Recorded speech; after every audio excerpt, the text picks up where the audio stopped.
Hebatnya seseorang bukan karena dia sudah menyandang di belakang namanya ada banyak gelar akademik.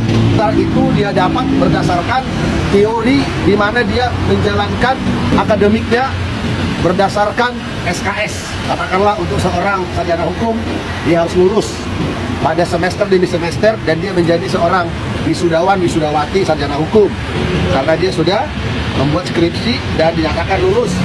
Demikian juga S2, demikian juga sampai doktor.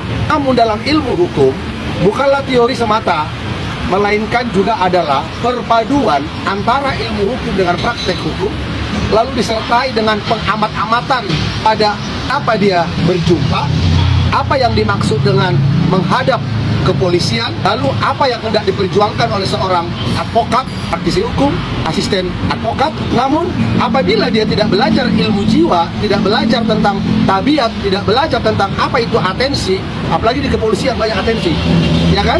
Maka dia akan menjadi seorang aktivis atau praktisi hukum atau advokat yang hanya bicara teori-teori.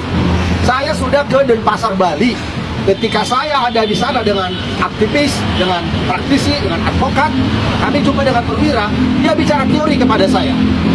Sebab teori yang dia bicarakan adalah cara dia untuk melatih dirinya selama ini supaya bisa dia menyembunyikan apa yang dipertanyakan oleh praktisi, oleh penasihat hukum. Namun apa yang terjadi?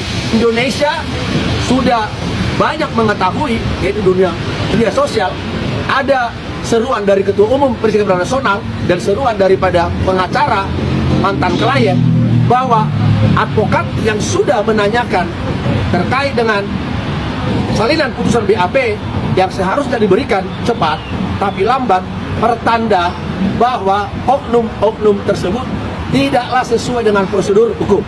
Nah, jadi untuk mendebat mereka adalah kita mengetahui ilmu hukum, baik itu KUHP, baik itu KUHAP, yaitu hukum acara.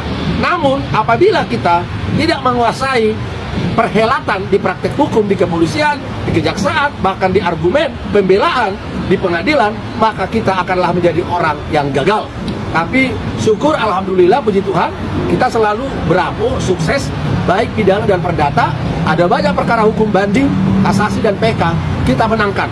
Sudah hampir ribuan kliennya Perisa Kebenaran Nasional, yang dimana Perisa Kebenaran Nasional baru berdiri 2021, tapi sudah ribuan klien dan prinsipalnya Perisa Kebenaran Nasional dibela. 89% plus 1, 90% dimenangkan oleh para advokat, dan saya yang banyak mengerjakan non litigasi, bahkan memori banding, kasasi, saya yang buat. Bagaimana menurut Debbie? Debbie sarjana hukum. Hebatnya ilmu itu dari mana? Saya rasa hebatnya satu ilmu itu dari akademik, dari pengalaman di lapangan, serta sama pendampingan saya secara praktek. Pendampingan bersama saya, ya, karena selalu ada diberikan Tuhan kepada saya hikmat berkata-kata, sehingga ketika debat, bincang-bincang, manuver ada, ilmu hukum kita miliki, lalu praktek hukum kepada orang yang mengerti hukum harus terstruktur, tapi praktek hukum kepada orang yang tidak punya ilmu hukum akan menjadi membingungkan. Makanya ada istilah yang disebut lebih baik kita berperkara kepada 1000 orang pintar daripada 1 orang bodoh. Lebih baik 1000 orang pintar kita lawan berdebat daripada 1 orang bodoh. Karena orang bodoh tidak akan tahu dia apa yang dimaksud dengan apa yang kita harapkan. Demikian, terima kasih.